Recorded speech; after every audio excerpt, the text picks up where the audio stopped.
Hello, everyone. Yes, good morning, good afternoon, and good evening. Yeah, sa ating mga followers na nakikinig sa atin. So, I'm here again, no, para sa ating Ray Santos Music Studio Facebook Live. Yan. Happy New Year, everyone. And yeah, na na-miss kong mag-live because I think halos 1 month tayong walang live because yeah, Christmas break and then New Year. And now we will have a very interesting topic na ah, napakagandang i-discuss, 'no? Kaya naisip ko ito yung magandang topic, 'no? So, yung ating topic for today is yung title natin is ang kahalagahan ng recital. Yan, okay. So, very, very important 'no, yung ating recital. So, para sa mga hindi nakakaalam kung ano itong recital 'no, ito yung ito yung parang event ng mga music students na kung saan pine-perform nila yung kanilang mga pieces 'no. Kung ikaw ay pianist, o 'di tutugtog ka doon sa stage. Kung ikaw naman ay singer, kakanta ka, or kung ikaw ay guitarist, tutugtog ka ng gitara sa stage. And then, of course, may audience, no? Maybe uh, your parents or maybe your relatives, something like that, or mga iba't ibang tao na hindi mo kilala. So parang gano'n, in short, magpe-perform ka in front of many people, no? So 'yan yung tinatawag nating recital, 'no? So, yung recital is parang, to showcase, 'no, ipakita kung, ano yung natutunan mo sa mga lessons or kung, gaano na nag-improve yung iyong skill as a musician. So, 'yan yung recital na sinasabi. So, dito po sa amin sa Ray Santos Music Studio, um, isa po kami siguro yung sa mga music studio na pinakamaraming recital 'no. Last year, I think kung di ako nagkakamali, 21 recitals yung aming ginawa 'no. Because, that recitals are for the group 'no. Meron kaming mga group classes kaya medyo madami 'no. Meron din kaming grand recital na kung saan, yun yung aming pinaka-annual recital ng lahat ng students. Meron din kaming online recital, meron din kaming Christmas recital, yeah. So, marami po kaming recital.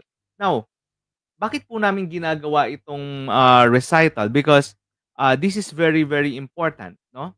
Kaya i-di-discuss namin ngayon kung bakit ba, napakahalaga nitong recital at bakit dapat yung ating mga students ay ini-encourage nating sumali dito sa ating recital, 'no? Yan, okay. So, let's start, 'no? So, meron lang ako ditong 5 dahilan kung bakit mahalaga yung recital, 'no? So, the first one is confidence. Yan. So, sa recital, 'pag sumasali lagi ang ating mga estudyante sa recital, dito nade-develop yung kanilang confidence o yung kanilang tiwala sa kanilang sarili, no? Yes. Ah, Iba po kasi yung performance kapag ikaw ay nagpa-practice lang at sa performance na mas marami ng nakikinig sa'yo or meron kang audience, magkaiba yon.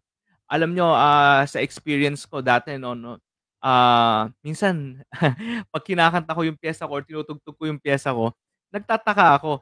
Sabi ko, "Bakit gano'n? 'Pag sa practice ang galing ko, pero 'pag sa recital nagkakamali ako."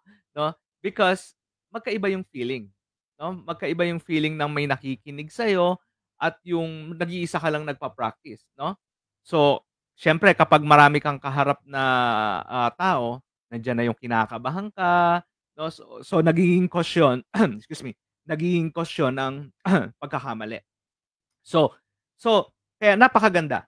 Now, kung ang estudyante natin ay masasanay na laging nagpe-perform or laging, nagre-recital, ah, nagkakaroon siya ng kumpiyansa, ng confidence sa kanyang sarili para mas siyang, komportable doon sa pagpe-perform niya. And kapag komportable siya, nawawala na yung kaba, 'no? And then ayun, hanggang sa pagtugtog niya sa harap ng maraming tao, oh, perfect na ang piece, 'no? Walang mali. So, hindi kasi kinabahan. So, something like that. So, dito nabi-build yung kumpiyansa nung isang estudyante or ng isang music student. So, kaya kahit saan mo siya dalhin, kahit saang lugar mo siya dalhin, may kumpiyansa na siya. Alam niya na yung pakiramdam, hindi na siya yung kakabahan, 'no? Kumbaga, yung tiwala niya dun sa kanyang sarili at yung tiwala niya dun sa kanyang kakayanan ay nandun na. Yan, okey. So, yan yung number one natin, confidence, tiwala. Nagkakaroon ng tiwala sa kanyang sarili yung estudyante kapag laging nagre-recital, 'no? Okey. Kapag ikaw ay o isa pa sa mga kahalagahan ng recital is nare-realize ng estudyante yung importance of lesson, importance of lesson. Okey, kapag alam ng estudyante na siya ay magre-recital, laging a-attend ng lesson 'yan, makikinig mabuti 'yan sa kanyang teacher, 'no? And at the same time, kapag alam niyang may pinaghahandaan siya, eh, talaga namang, I mean, all ears 'yan, 'no? Kumbaga focus 'yan. So, nakakatulong 'to 'no, 'tong recital na para mas mabigyan ng halaga ng estudyante yung kanyang lesson 'no, yes? And then nakikinig siya sa teacher niya, humihingi siya ng mga payo sa teacher niya 'no, 'yan. Alam niyo nung ako yung unang recital ko kabadong-kabado rin ako nun. And of course, dahil lang tinitingala mo yung teacher mo, siyempre all the time 'no, nakatingin ako sa kanya para hindi ako kabahan. Tapos, inaalala ko yung mga pinag-aralan namin sa lesson, something like that, excuse me, okey? So, very, very important, 'no? So, dito made-develop yung pagpapahalaga ng estudyante sa kanyang lesson, 'yan. Number three, importance of practice, 'yan. Mas nabibigyan ng halaga ng estudyante yung pagpa-practice kapag alam niya na siya may pinaghahandaan. Okey, sige. Sabihin na natin ganito, yung estudyante, yung music student, lesson lang ng lesson. Lesson lang na siya ng lesson. O di papaano yun? O di wala lang yun.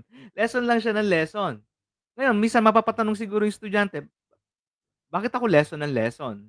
Para saan ba 'to?" So, something like that, 'no? So, yung kanyang pagpa-practice at saka yung kanyang pagle-lesson nandun. Kaya ako nagpa-practice, kaya ako nagle-lesson is because may pinaghahandaan ako. Nagiging motivation yun 'no? Unlike kung wala naman akong gagawin dito, eh, magle-lesson lang ako, kakanta lang ako, tutugtog lang ako, o wala naman. So, wala dun yung urge 'no o yung motivation niya na gagalingan ko, kailangan ayusin ko 'to kasi may pinaghahandaan akong recital. So, nakakatulong yung recital para mas mag-improve tayo dun sa lesson and yung sarili nating practice. So, very, very important. Yan, okey. So, reviewin lang natin, bakit mahalaga ang recital? Number one, confidence, 'no? Nagkakaroon ng tiwala yung, estudyante sa kanyang sarili, magkakaroon ng tiwala, 'no? And then, number two is importance of lesson. Mapapahalagahan niya yung lesson na kailangan lagi siyang umattend, kailangan lagi siyang makinig sa teacher niya. Number three, importance of practice. Yes, mapapahalagahan niya yung practice at magkakaroon siya ng motivation na, kailangan kong mag-practice, kailangan kong maging magaling, meron akong recital, something like that. Yan, okey. Number four tayo, learning experience. Yan. Alam niyo itong pagsali sa recital, this is a learning experience, 'no? So, yung pagle-lesson natin, yung pagpa-practice natin, dito natin lahat inilalagay, eh. Dito natin lahat ibinubuhos sa ating pagpe-perform sa harap ng maraming tao or sa recital, 'no? So, dito tayo natututo kung papaano natin i-handle yung sarili natin sa stage, paano tayo mag-connect sa mga audience natin, kung papaano tayo, halimbawa, sample pala 'no, ito sample. Papaano 'pag nagkamali? Oh, 'pag nagkamali ka, ako ang tinuturo ko sa mga estudyante ko 'pag yung magre-recital, "Oh, 'pag nagkamali tuloy-tuloy lang, walang problema, 'no, tuloy-tuloy lang." And 'wag mo nang isipin yung pagkakamali mo. Focus ka na sa susunod na mga notes, focus ka na sa mga susunod na parts. So, yan naman ang mahalaga dito sa learning experience. Natututo ka, halimbawa nagkamali ka, o alam mo na kung papaano, malalagpasan yung pagkakamali mo. So, learning experience po ang recital para sa mga estudyante kaya napakahalaga po ng recital. Natututo sila kung paano nila, i-ha-handle yung kanilang sarili 'pag nandun na sila sa stage. Kung ano man ang mangyari, natututunan nila na, ganito ang gagawin ko, ganito ang gagawin ko, 'no? Yan, it's a learning experience. And then last, number 5 na po tayo, last, achievement. Yes, kapag tayo po ay nagre-recital, yung ating mga estudyante 'no, minsan kasi may mga estudyante or kaya may mga parents din 'no, mawalang galang sa mga parents. Bakit ba ako sasali pa diyan sa recital na 'yan, 'no? Eh, wala naman, gano'n-gano'n lang naman 'no. Pero ang totoo po, achievement po 'yun ng inyong mga anak 'no, achievement po 'yun ng ating mga students 'no. Kaya napakahalaga, kaya kami po dito 'no sa Ray Santos Music Studio, kada recital namin may certificate po talaga na binibigay. So, parang sinasabi po nung school na, "Oh, you achieved something." 'No? And motivation din po sa kanila 'yun para lalo pa nilang galingan 'no, 'yan. So, this recital is really an achievement. Kaya napakahalaga po 'no, achievement na, makapag-perform ka sa harap ng maraming tao. Mai-deliver mo ng maganda yung iyong piyesa, mabigyan mo ng justice yung iyong pagkanta or whatsoever, 'no? So, that is an achievement 'no, para sa mga musicians 'no, sa mga music students. Yan, okay. So, review tayo. So, ito po 'no, para sa mga estudyante namin or maybe, hindi pa namin kayo estudyante at gusto niyong mag-aral ng music, ah, ito po, mahalaga po ang recital 'no. So, bakit po mahalaga ang recital? Okay, number one, confidence para ma-build yung kumpiyansa ng estudyante.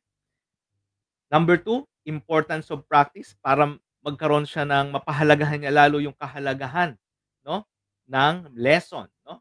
Then importance of, sorry, ano ba yung number two na sorry, number two is importance of lesson.